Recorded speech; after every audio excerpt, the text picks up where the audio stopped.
We are back on Get Up, and Luka Doncic has signed a landmark 5-year, $207 million Supermax rookie extension. He's just 22 years old.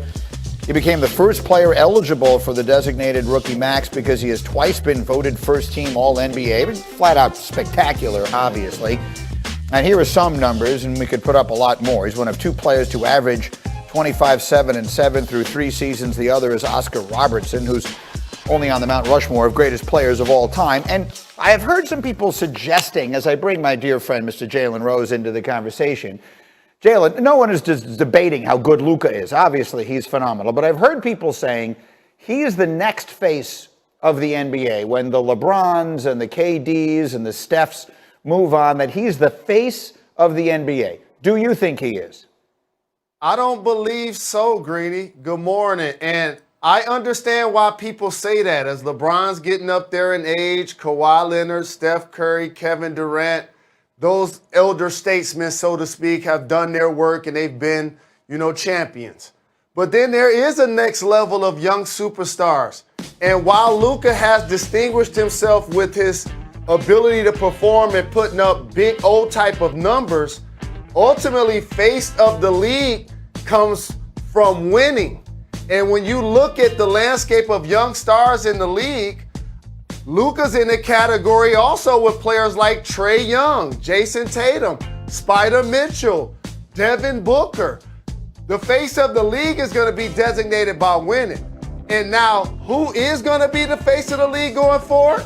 That guy right there, Giannis Antetokounmpo, the guy that's already been a champion, a Finals MVP, a Defensive Player of the Year, back-to-back regular season MVPs. We cannot dismiss the fact that this is going to be Giannis's league for a really long time. So he's definitely my answer to the face of the franchise after LeBron James' question.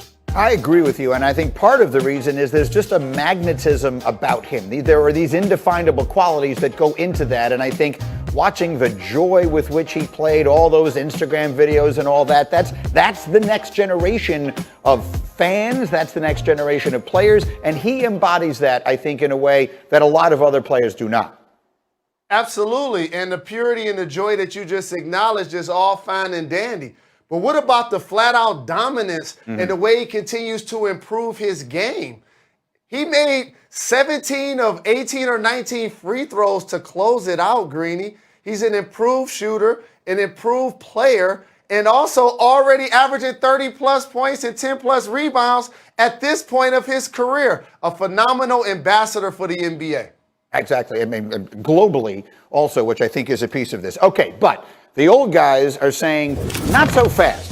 Let's go to LA, where the Lakers have had a very busy offseason, headlined, of course, by the acquisitions of the comparative youngster, Russell Westbrook, who's only 32, and Carmelo Anthony, who is a lot older than that. Russell yesterday talking about joining his childhood team.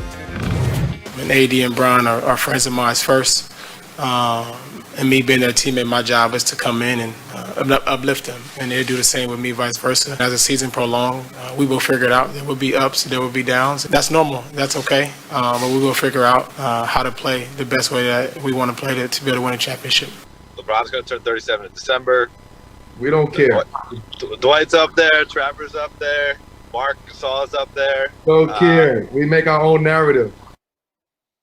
All right, so Carmelo says the age doesn't matter. For what it's worth, they have 8 players over the age of 32. If they're the oldest team in the league right now, and you see the numbers there, they stand out and they speak for themselves. So, Jalen, it's a pretty simple question. Are the Lakers, who are obviously very talented, are they too old to win the championship? They are not too old, and I'm on my Aaliyah when I say age ain't nothing but a number. But here's the thing, Greeny. It's going to have its lingering effects. You go back to a regular NBA schedule where the season's going to start in October and we're going to have 82 games. That means the Lakers won't have the number 1 or the number 2 seed in the West. I think that'll be a team like the Utah Jazz or the Denver Nuggets. That's one of the prices of age. Also, don't anticipate LeBron James playing over 70 to 72 games. Same with Anthony Davis. This is why you bring in Russ, who doesn't actually play his age, and will give them speed. And the Russ influence is going to be paramount, in particular during the regular season. That's whether LeBron is on or off the floor.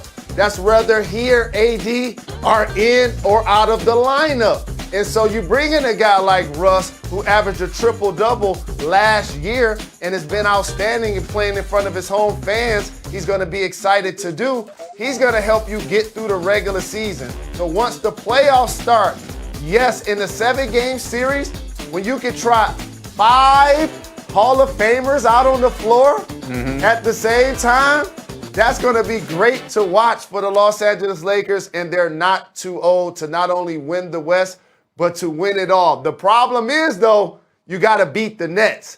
And if you lose to the Nets, it ain't going to be because you're too old. It's just going to be because they got KD, James Harden, and Kyrie balling. That's fair. Now, those 5 Hall of Famers, as you correctly point out, are a combined over 150 years of age. I'll actually do some quick math on it because I think it's a fascinating stat. But right now, bottom line, if they're healthy when the playoffs begin, do the Lakers win the championship with this group, if they're healthy? I'm picking the Nets. This offseason, Giannis was the valedictorian. He won the summer, okay? KD was the salutatorian. He lost to the Bucks in the playoffs, but however, he was outstanding. He went on to win a gold medal, being the only guy to average 20 points in a single Olympics. I think it's Lakers and Nets, and KD is the finals MVP as Brooklyn gets it done next season. That would be quite the matchup. I mean, KD against Westbrook and LeBron against Kyrie. Everybody wants to see it. All right.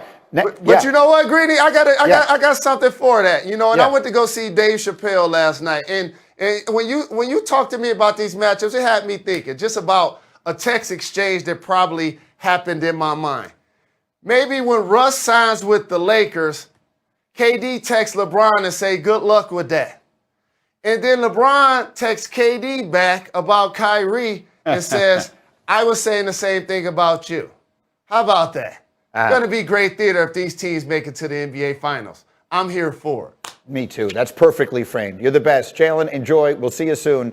The great Jalen Rose with us here and ready to go. Meanwhile, we're also ready for some baseball. If you're looking for that, we're the place to watch it tonight. We got game 2 of a 3-game set between the Dodgers and Phils. That's 7 Eastern on ESPN, ESPN Deportes, and the ESPN app, one tap. All right, we got some more to do, and then First Take takes over. Dak Prescott, Jerry Jones, and the Cowboys making their Hard Knocks debut last night. Were they the right team to